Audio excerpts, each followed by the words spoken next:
세상을 떠날 때라는 제목으로 말씀을 전하겠습니다. 사도행전 20장 1절부터 2절만 오늘 보도록 하겠습니다. 시작. 소요가 그치매 바울이 제자들을 불러 고난 후에 작별하러 떠나 마게도냐로 가니라. 그 지경으로 다녀가며 여러 말로 제자들에게 권하고 헬라에 이르러.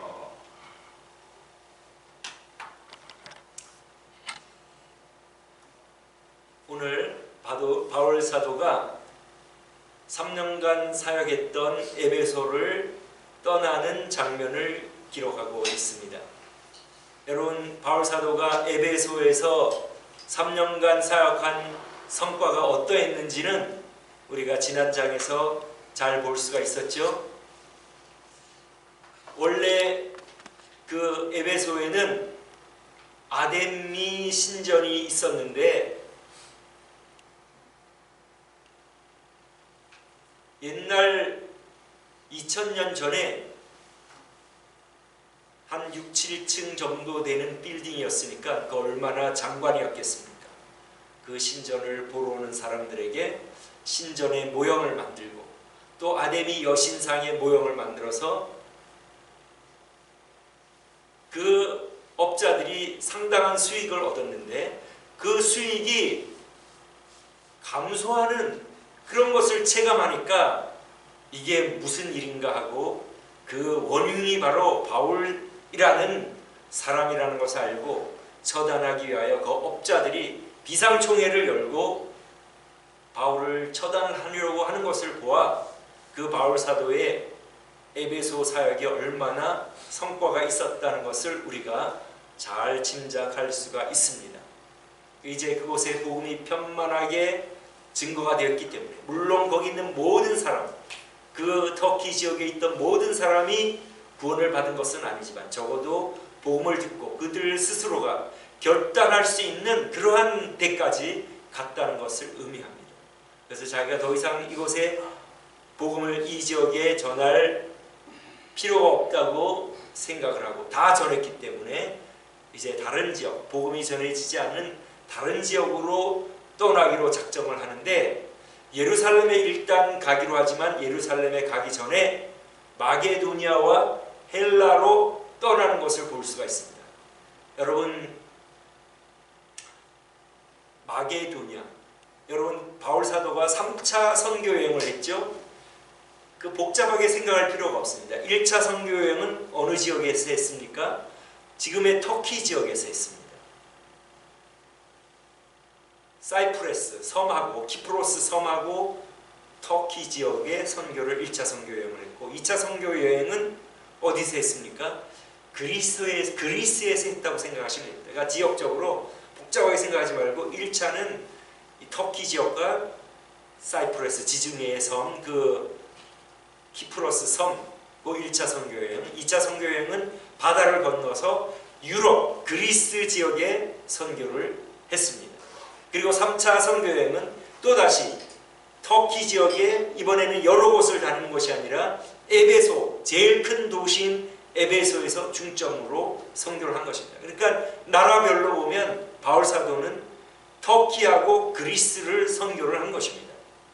1차, 3차는 터키에서 했고 2차는 그리스에서 했는데 이 3차 선교여행지인 에베소, 터키에서 이제 예루살렘으로 갔다가 스페인으로 갈 계획을 하고 있었는데 그러나 그가 2차 선교를 했던 이 그리스 지역, 지금은 그리스로 되어 있지만 옛날에는 마게도니아와 그리스로 헬라로 구분을 했습니다. 여러분 우리 지도를 보시면은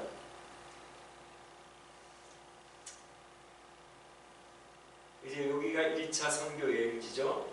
요 터키 지역이, 그 다음에 요 사이프레스 섬하고, 자, 그 다음에 넘어가가지고 2차 선교지가 바로 여기 유럽 그리스 지역입니다.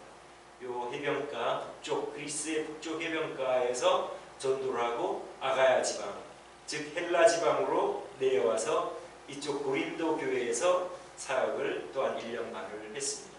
그러니까 지금 에베소에서 사역을 3년간 3차 여행 선교를 하고, 그리고 지금 이 마게도니아 지방, 자기가 2차 선교 여행을 했던 빌립보, 데살로니가, 베레아 지역을 마게도니아 지역으로 가기로 한 것이고, 그리고 내려가서 아가야, 이 헬라, 고린도 지역으로 간 것입니다.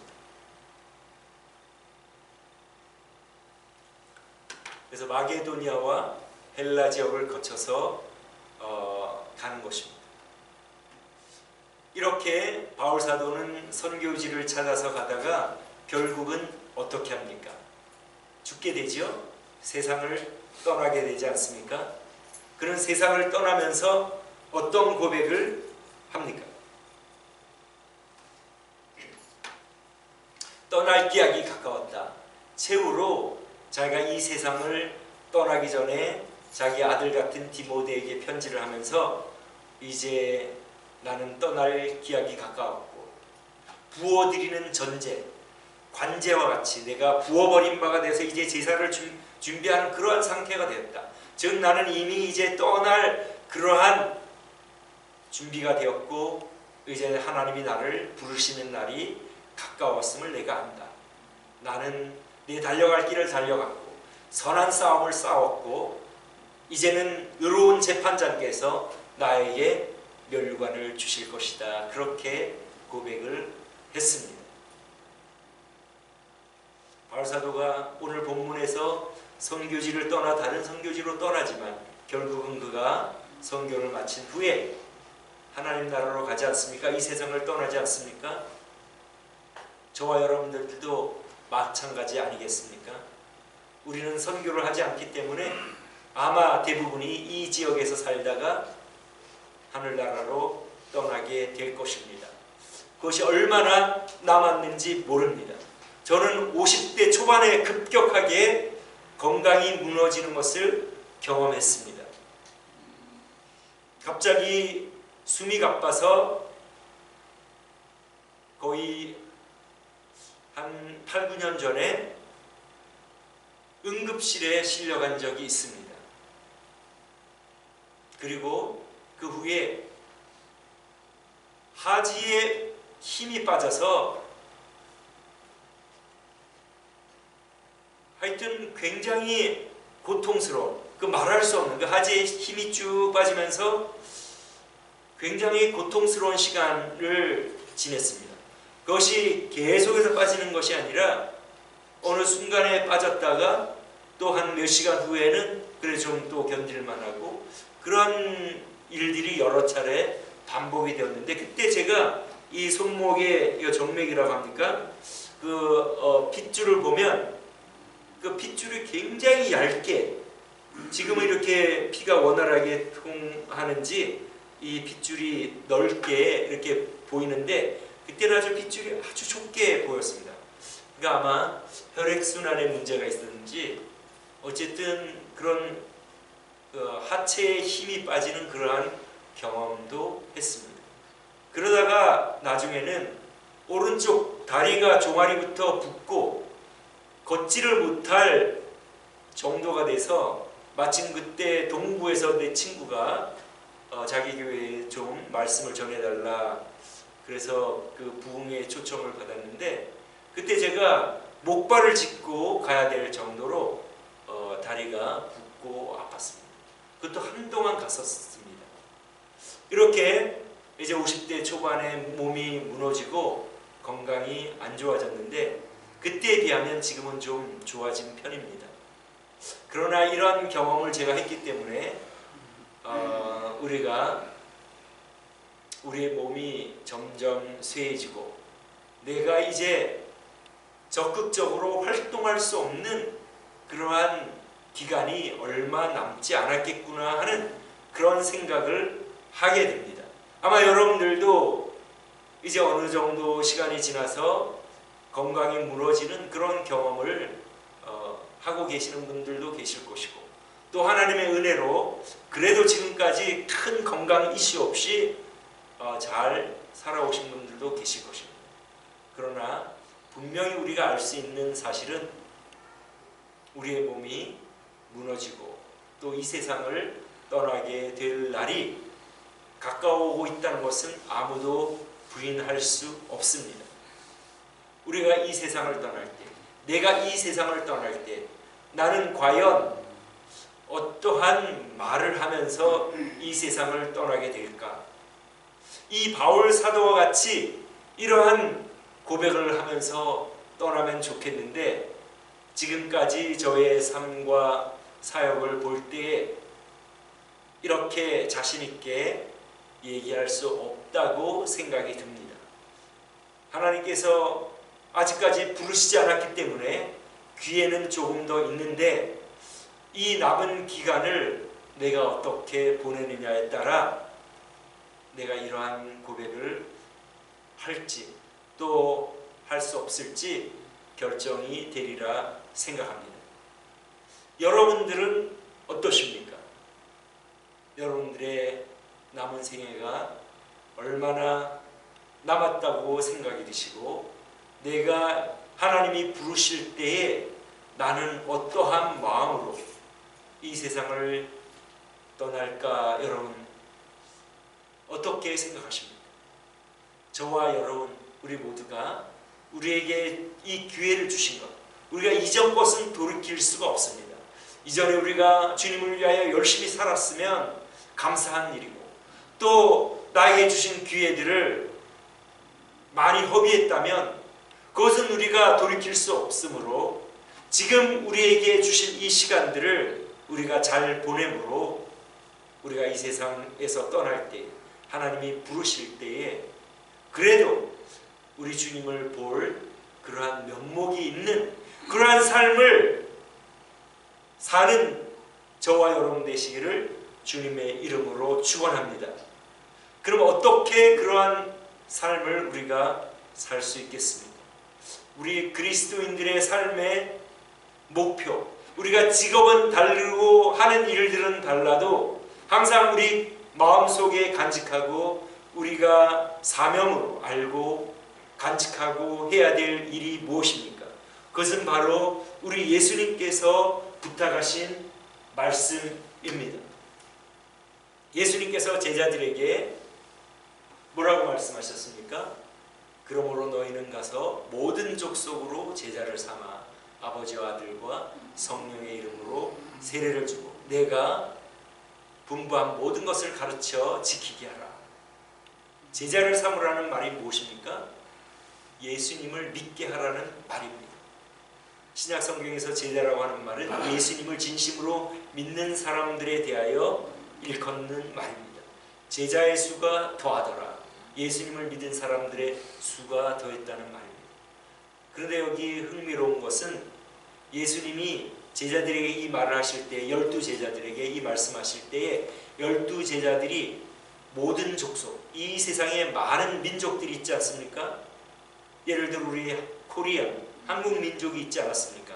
2000년 전에 이미 우리나라는 그때 삼국시대가 되었었는데 우리나라가 있지 않았습니까? 근데 예수님이 이 제자들이 모든 민족에게 우리나라에까지 갈 것을 기대하고 명령을 하셨을까요? 그것은 아니죠. 예수님의 제자들이 자신들이 할 수 있는 한 많은 사람들에게 복음을 전하고, 그리고 그 복음을 받은 사람들이 나중에는 모든 민족에게 복음을 전하게 될 것이니 너희가 할 수 있는 대로 모든 민족에게 복음을 전할 수 있도록 다른 사람에게 복음을 전하라. 그 뜻이 아니겠습니까? 그래서 이 제자들이 자신들의 명령을 수행하여 복음을 전하여서 극동에 있는 우리 한국에까지 복음이 들어와서 제가 예수님을 믿고 여러분들도 예수님을 믿게 된 게 아닙니까? 그러니까 이 예수님의 명령은 이 12제자들에게만 한 것이 아니라 우리 모든 예수님을 믿는 사람들에게 하신 말씀으로 우리가 잘 깨달을 수가 있습니다. 즉 우리가 이 예수님의 지상 명령, 이것을 행하고 복음 전하는 일을 할 때에만 우리가 성취감을 느끼고 주님 앞에 설 때에 부끄럽지 않게, 그래도 우리가 주님이 부탁하신 일을 하고 왔습니다 하고 말을 할 수 있지 않겠습니까? 바울 사도는 이 일을 했기 때문에 그런 고백을 하게 된 것입니다.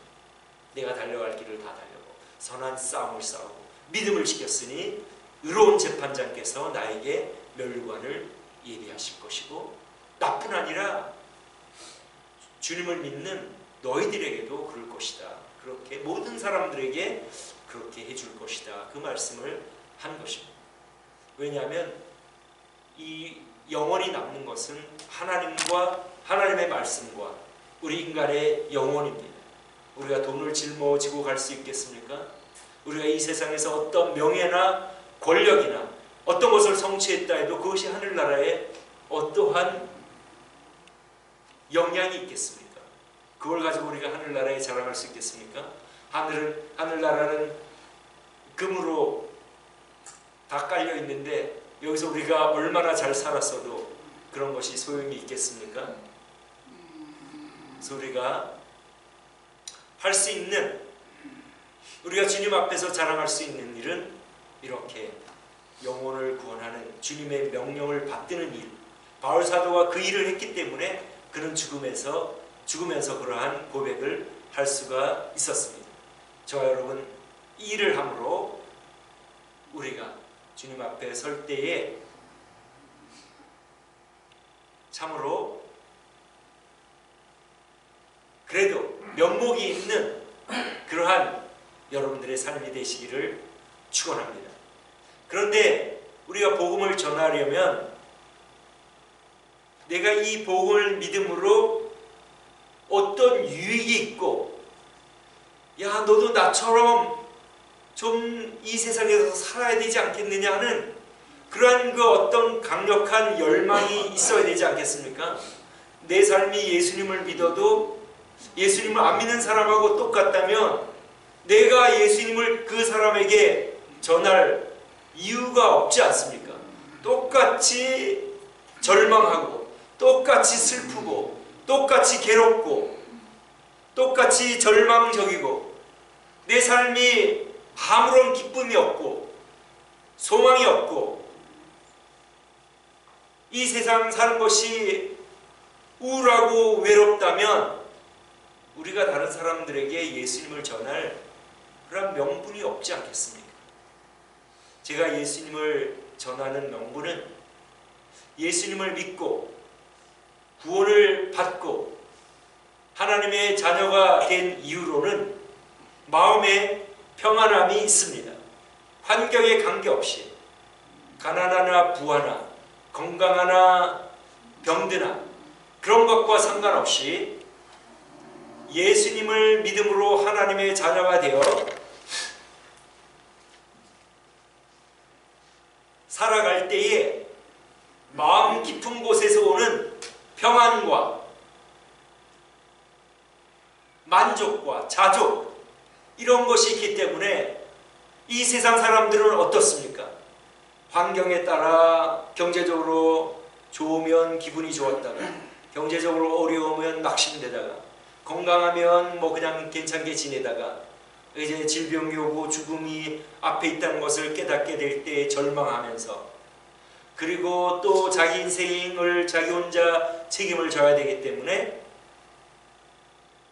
다른 사람들을 이용하게도 되고 착취하게도 되고 그러면서 관계가 깨어지게 되고 그러니까 이기적인 그러한 생활을 하게 되므로 관계들이 깨지고 불행한 삶을 살지 않습니까? 그런 사람들에게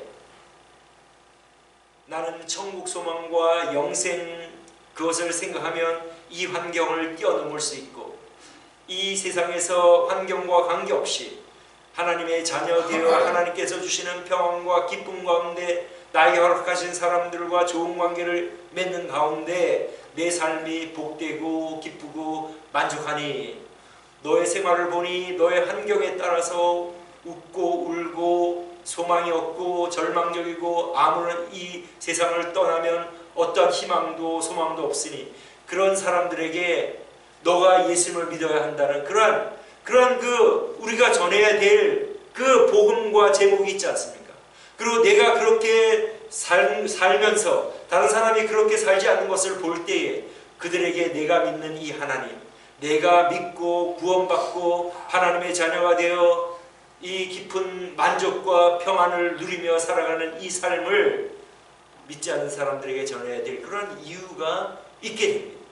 아마 여러분들도 그러하리라고 생각합니다. 만약 그렇게 생각되지 않으면 우리에게 있는 것을 우리가 몰라서 그렇습니다. 우리에게 있는 하나님께서 주신 소망과 영생, 이것이 있기 때문에 이 세상에서 내가 어떤 일을 만나도 거기에 흔들리지 않고 그 위에 뛰어넘어서 그 아래로 우리가 바라보게 되지 않습니까? 그래서 여러분들에게 있는 것을 여러분들이 귀하게 여기고 그것을 항상 생각하면서 우리가 이 세상에서 기쁘고 만족하게 삶으로 다른 사람들에게 하나님을 증거하는 저 여러분 되시기를 주님의 이름으로 축원합니다. 제가 여러분들 군대 생활 계급을 뭘로 시작했는지 다 아시죠? 제가 위관급으로 시작했습니다. 소위, 중위, 대위, 방위. 위관급으로 그러면 사람들이 장교로 복무를 했는지 제가 놀린다고 사람들에게 뭐 군대 어디서 근무했냐 그러면 나는 위관급으로 시작했다고 그럽니다. 어쨌든 방위로 군복무를 했는데 여러분 방위라고 우습게 생각하면 안 됩니다. 거기도 군기가 있고 그 맨날 동사무소 옥상에 올라가서 집합을 시킵니다. 집합을 시켜서 엎드려 뻗치를 시키고 그래도 방위들도 군화를 신지 않습니까? 군화로 조인트를 막 깎고 엎드려 뻗쳐 시켜가지고 굴리고 이런 것들이 있는데 그 방위 생활이 그게 쉬운 일은 아닙니다. 특별히 신병 때. 근데 내 위에 바로 고참 김영성, 이름 잘 아직도 기억을 하는데 김영성 일병이 하루는 야 종윤아, 너는 이 방위 생활이 그렇게 즐겁냐? 항상 보면 너는 그 즐겁게 방위 생활을 하는구나. 그렇게 저한테 얘기를 해줘서 제가 굉장히 그때 그게 뭐라 그럴까요? 아주 마음에 새겨지는 그러한 말이 됐습니다. 왜냐하면 사람들이 이렇게 레코그나이즈, 인식을 해주니까 내가 예수 믿는 사람이라고. 그래서 아마 제가 그 대답을 그 기억을 확실하게 나지는 않는데 아마 틀림없이 이렇게 얘기를 했을 것입니다. 김이병님, 제가 예수님을 믿으니까 그렇게 보이나 봅니다. 나는 그걸 인식을 못했는데 그렇게 보입니까? 예수님을 믿기 때문에 그렇습니다. 그렇게 제가 대답을 했던 것 같습니다. 그러니까 사람들이 보기에 우리가 예수님을 믿으면 환경과 관계없이 그 예수님을 믿는 것 때문에 주님이 우리 안에 계시고 그러한 소망 때문에 사람들이 그렇게 여겨주나 봅니다. 그러니까 우리가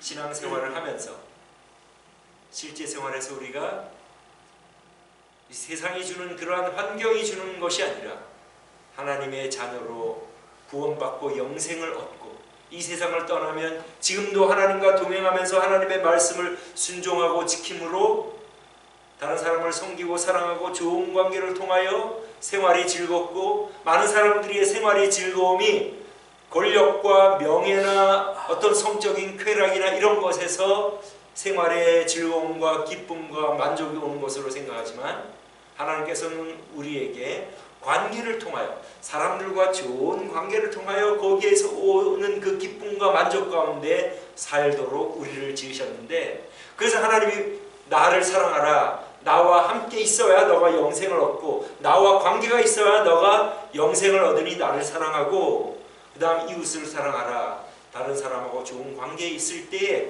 그때 거기에 기쁨과 만족이 있기 때문에 내가 너를 그렇게 만들었기 때문에 내가 너에게 그렇게 명령한다. 그래서 예수님을 믿고 사람들을 섬기고 사랑하고 용서하고 그래서 좋은 관계를 맺고 그래서 기쁘게 살아가면 사람들이 우리를 바라볼 때에 뭔가 다르다 그렇게 느끼지 않겠습니까? 그럴 때 우리가 우리에게 있는 소망에 관한 이유를 묻는 사람들에게 복음을 전하게 되는 것입니다. 그래서 여러분 우리가 주님 앞에서 내세울 수 있는 것은 우리가 전도한 영혼들입니다. 근데 그것을 우리가 전도하기 위해서는 우선 내가 전도할 그런 어떤 이유가 있어야 되지 않겠습니까? 절망하고 괴로워하고 소망이 없고 늙고 병들고 죽어가는 사람들에게 하나님을 전하고 영생을 전하고 천국을 전하고 구원을 전하고 그리고 우리가 또 하나님의 말씀을 순종함으로 복된 삶을 살고 사람들이 보기에 너무 바람직하고 나도 저렇게 살고 싶다 하는 그러한 삶으로 우리가 복음을 전할 수가 있다는 것입니다. 그래서 저와 여러분들이 그렇게 삶으로 복음을 전하시기를 바랍니다. 자, 그 다음 마게도니아와 헬라로 갔지요. 왜 갔습니까? 간 이유 중에 하나가 뭐냐면 로마서 15장에 잘 기록이 되어 있는데 마게도니아, 즉 현재 그리스 북부, 제가 마게도니아가 나라가 있다는 걸 최근에 알았어요. 옛날에는 소련 연방에 있었기 때문에 마게도니아를 몰랐는데 소련 연방이 해체되고 지금 마게도니아가 좀 쪼그라들어가지고 옛날에는 그 해안가 지역, 지금 그리스 북부의 해안가 지역까지 마게도니아라고 불렀는데 지금은 쪼그라들어가지고 그 북부의 해안가 지역은 그리스로 다 편입이 되어 있고 내륙에 조그맣게 그 서쪽으로 바울이 전도한 그 빌립보 데살로니가 서쪽으로 내륙 지역에 마게도니아가 지금 조그맣게 있습니다. 그 마게도니아 옛날에는 그 해안 도시 마게도니아 지역에 그 성도들이 헌금을 해가지고 예루살렘 교회에 보내도록 그렇게 준비를 했기 때문에 지금 마게도니아에 갔고 마찬가지로 헬라 남쪽의 그리스 그 고린도 교회에도 지금 바울 사도가 그 헌금을 거두러 가는 것이 하나의 중요한 이유였습니다. 물론 제외하고 자기가 전도한 성도들과 만나 제외의 기쁨을 나누고 또 말씀도 전하고 하는 그러한 이유도 있지만 중요한 이유가 헌금을 거두러 가는 것인데 이 바울 사도가 이방인들에게 복음을 전하고 그 다음에 예수님의 제자들은 유대인들에게 복음을 전하도록 된 것을 우리가 갈라디아서에서 우리가 2장에서 잘 볼 수가 있는데 왜냐하면 이 예수님의 제자들은 언어 장벽이 있었습니다. 랭귀지 베리어, 언어 장벽이 있었는데 헬라 말을 잘 못하지 않습니까? 베드로가 갈릴리 시골에 살았기 때문에 그 당시에 공용어인 헬라어 그리스어를 못했습니다. 그러나 바울 사도는 그 원래 태어난 곳이 로마 제국의 식민지 그리스어를 하는 그러한 곳에서 태어났기 때문에 이중 언어를 완벽하게 한 것입니다. 그러니까 예를 들면 우리 여기에서 태어난 2세들이 제 딸 같은 경우도 한국어를 완벽하게 하고 여기서 태어났기 때문에 영어를 완벽하게 하기 때문에 이 랭귀지에 아무 문제가 없지 않습니까? 그러니까 애초에 이제 바울 사도와 바나바도 키프로스 그 지중해 터키 옆에 그 섬나라에서 태어났기 때문에 이중 언어를 완벽하게 합니다. 그러니까 이 바울 사도와 바나바가 이 교제 악수를 했다는 것은 이 제자들이 자기들과 동급으로 인정을 하고 이제 당신들은 헬라어를 잘하니 이방인들에게 가서 복음을 전하십시오. 우리는 언어가 안 되니 우리 흩어진 유대인들에게 전하겠습니다. 그렇지만 바울과 바나바여, 당신들이 이방 지역에 복음을 전할 때에 그곳에 교회가 세워지면 우리 가난한 예루살렘 교회의 성도들을 기억해 주십시오. 그렇게 부탁을 한 것입니다. 여러분 여기 읽어보면 다 나오죠? 그러니까 이 바울 사도가 자기가 개척한 교회, 복음을 전하고 교회가 세워지면 우리 가난한 예루살렘 교회를 생각해 주십시오. 헌금을 떼어놓으십시오. 그렇게 한 것입니다.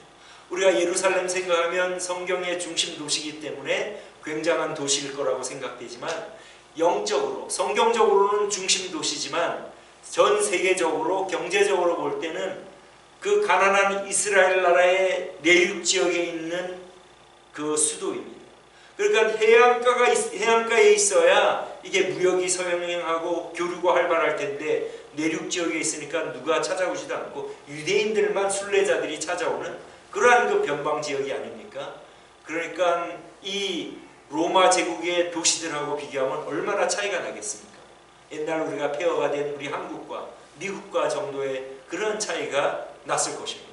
그 번창한 그 그리스 제국과 그 다음에 로마 제국, 이러한 그 제국들이 쌓아온 그러한 그 부와 그러한 것들이 얼마나 많았겠습니까? 그러니까 그 지중해 지역의 그 그리스 지역의 그 빌립보, 데살로니가, 고린도, 또 터키 지역의 에베소, 이런 곳들은 무역이 성행해서 돈이 많았기 때문에 이 예수님의 제자들이 당신들이 그 부유한 지역으로 가서 복음을 전할 때에 교회가 세워지면 가난한 성도들을 기억하십시오. 그렇게 해서 이 바울 사도가 헌금을 부탁해가지고 거기 헌금을 거두러 간 것입니다. 그러니까 초대교회는 가난한 성도들을 돌봤다는 것을 알 수가 있습니다. 오늘날 우리 미국에서는 끼니를 걱정하지 않습니다. 배고파서 죽기가 어렵습니다. 그렇죠? 배고파 죽는 것이 진짜로 자기가 음식을 거부하지 않는 한, 다른 이유가 없는 한 죽기가 아주 어렵습니다. 우리 교회만 해도 여기 지금 주일마다 가난한 사람들에게 그 박스를 마련해가지고 배급을 해줍니다. 그러니까 주일날마다 여기 좀 일찍 오면 그 사람들을 볼 수가 있습니다. 미국에서는 배고파 굶어 죽기는 아주 어렵습니다. 그러나 선교지역 지금 제3세계, 우리 북한만 하더라도 어떻습니까? 배고파 죽는 사람들이 있지 않습니까? 지난주에도 우리 조용문 선교사님이 베트남에 요즘 코로나가 더 심해져서 완전히 동네끼리 격리를 하고 나가다니지를 못하게 해서 경제가 어려운 사람들, 살기 어려운 사람들이 곤란을 겪고 있어서 자기가 선교하는 목사님들을 통하여 그 구호품을 전달했다고 편지가, 이메일이 왔습니다. 이처럼 아직도 제3세계에는 배고파서 또 끼니가 없어서 걱정하는 그러한 사람들이 많이 있습니다. 그래서 우리가 지난해에도 여러분들이 헌금을 하시고 또 우리 교회가 어렵다고 생각되는 지인들이 헌금을 해주셔가지고 우리 교회에서 15,000불 이상, 또 그 외에 개인이 한 10,000불 이상, 그래서 한 25,000불을 우리 교회에서 선교를 할 수가 있었습니다. 이것이 우리가 어떻게 쓰여지겠습니까? 저는 그 물질을 보내고 구호 제품을 보낸 그 효과를 잘 체험한 사람입니다. 저를 중매한 분이 권영수 장로님이라는 분인데, 이분이 어떻게 예수님을 믿게 되었나? 저희 아버지가 농촌에서 목회를 하실 때에 6.25 직후였으니까 모두 가난할 때였습니다. 그래서 미국의 교회들이 전쟁 직후에 한국 교회에 많은 구호품을 보냈기 때문에 한국 교회가 그것을 배분을 하고 나누어 주었습니다. 그래서 이제 아버지도 그 구호품을, 아버지 교회도 구호품을 교단에서 받아가지고 이제 가난한 성도들에게 나누어 주었는데, 그 소문을 이 권영수라는 청년이 들었습니다. 그 당시에 그는 고시 공부를 하고 있었는데 독학으로 한 18, 한 티네이저였는가 봅니다. 그러니까 고등학교를 졸업하지 않고 검정고시로 했는지 아무튼 독학으로 공부를 하는 그러한 청년이었는데, 교회에서 우유가루를 나눠준다는 소문을 듣고 이제 아버지가 목회하는 교회로 찾아왔습니다. 그러니까 아버지가 좀 미남이셔요. 항상 성도들이, 야, 이 목사님 자녀들은 다 이 목사님보다, 아버지보다 너희들은 못하다, 그런 말을 들었습니다.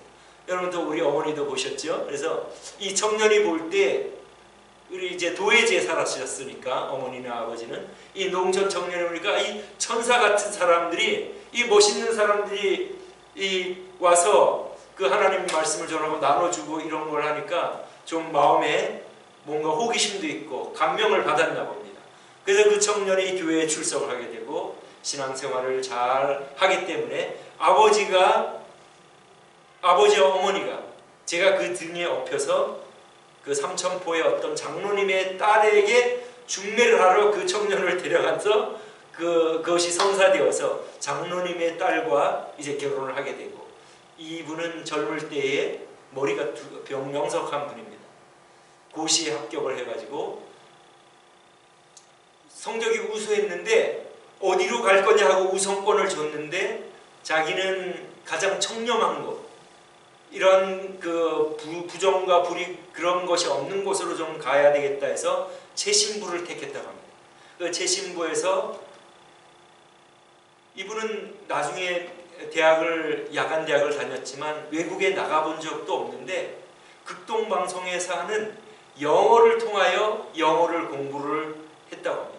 그래서 채신부에서 이제 사무관, 서기관, 그 다음에 올라갈 수 있는 제일 최고의 직급 이사관까지 되고, 그 다음에 영어를 잘하기 때문에 극동방송에서 하는 영어 성경을 통하여 영어 설교를 듣고 영어 성경을 암송해가지고 이 영어를 공부해가지고 채신부에서 외국에서 누가 오면 항상 영어를 통역하는 그러한 사람이 됐고, 그 다음에 이제 4년마다 채신부, 온 세계의 채신부가 한 곳에 모여서 총회를 하는데, 한 해는 한국에서 총회를 하게 됐는데 그 총회를 관장하는 의장이 바로 이 권영수 장로님이 한국을 대표해서 그 모든 총회를 이끄는 그러한 의장이 되었습니다.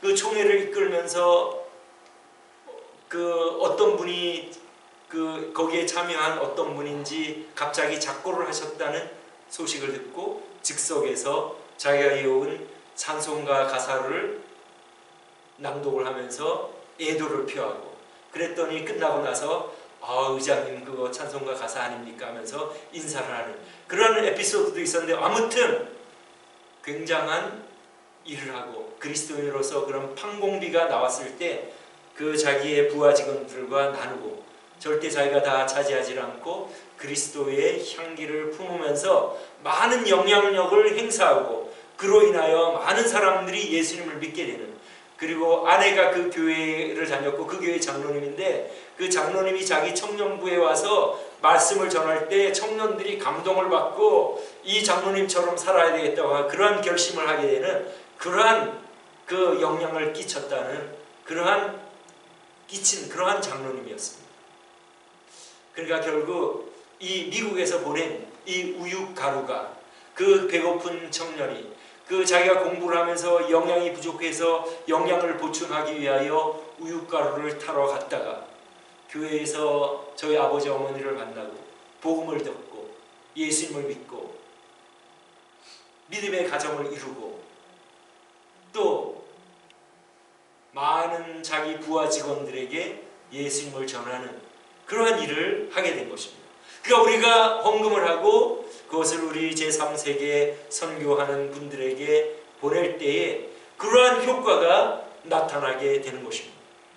그러니까 우리가 두 가지로 주님의 사명, 우리에게 부탁하신 사명을 수행할 수가 있는데, 직접적으로는 우리가 멋있는 삶, 보여주려고 하는 게 아니라 우리에게 있는 소망 때문에 환경에 관계없이 마음의 평안과 만족을 누리고 하나님의 말씀을 따라 사람들을 용서하고 사랑하고, 그럼 벌써 멋있는 삶이 되는 거 아닙니까? 그럼 뭔가 구분되는 뭔가 다르다는 걸 느끼지 않겠습니까? 그럴 때에 절망하고 낙심하는 사람들에게 우리가 직접적으로 복음을 전하고, 또 두 번째로 우리에게 주신 것으로 여러분들이 헌금하는 것으로 우리가 또 선교사님들에게 보낼 때에 그것들이 열매를 맺어 우리가 주님 앞에 설 때에 때로 우리가 알지 못하는 것들, 우리가 알지 못하고 선행을 하고 어떤 일을 했을 때에 그런 것들이 쌓여가지고 그것이 열매를 맺으면 주님께서 우리에게 다 그것을 돌려주시고 네가 뿌린 이것으로 이러한 열매를 맺었다는 것을 알려줄 것입니다. 그 권영수 장로님이란 분, 그 우유가루를 준 분을 알지는 못하지만 주님은 아시지 않겠습니까?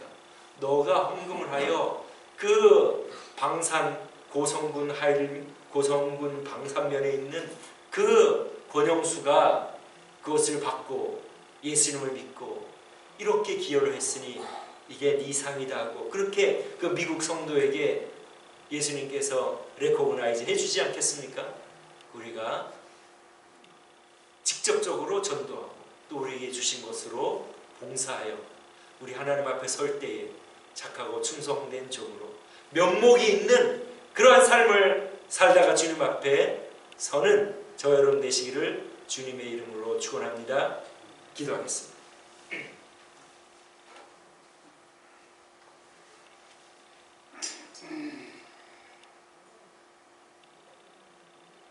하나님 아버지, 저희는 이 세상을 떠나게 되어 있는 것을 잘 압니다.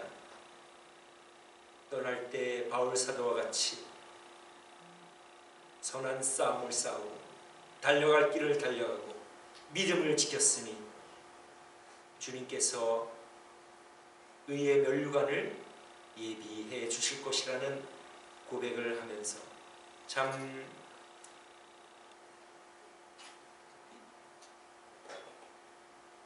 우리 삶에서 하나님께서 부탁하신 일들을 부족하지만 하고 왔습니다 하는 고백을 저희들이 하기를 원하오니 저희들을 이끌어 주시고 이것을 생각나게 하시고 깨우쳐 주시면 항상 이 사명을 위하여 남은 생을 살다가 하나님 앞에 서는 저희들이 될 수 있도록 은혜를 베풀어 주옵시기를 간절히 원하오니 예수님 귀하신 이름으로 기도드립니다. 아멘. 우리 다 같이 일어나서 찬송드리겠습니다.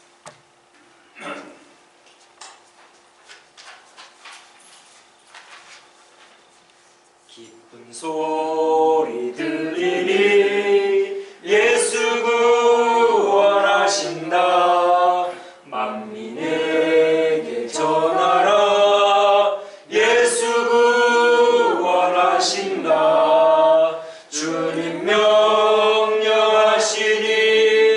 산을 넘고 물 건너 온 세상에 전하라.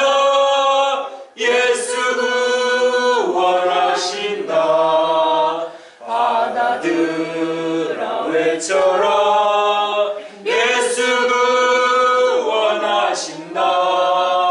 모든 죄인 나오라. 예수 구원하신다.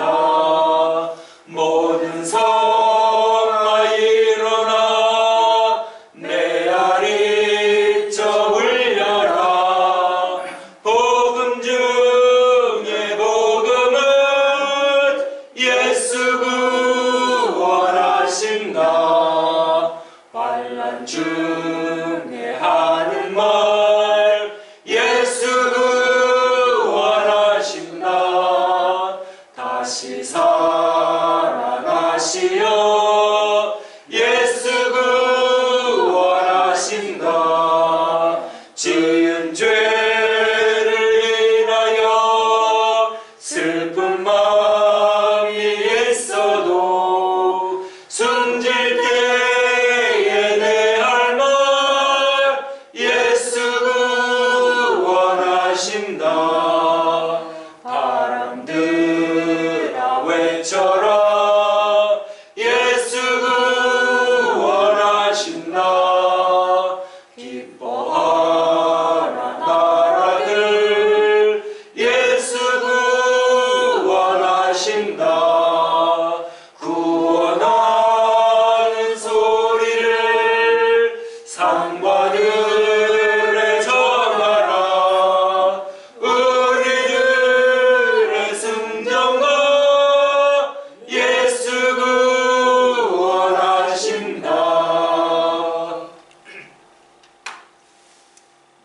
지금은 저희를 위하여 인간의 몸을 입고 제한된 삶을 사시면서 끝내 십자가에서 피 흘려 돌아가신 우리 주 예수 그리스도의 크신 은혜와 독생 성자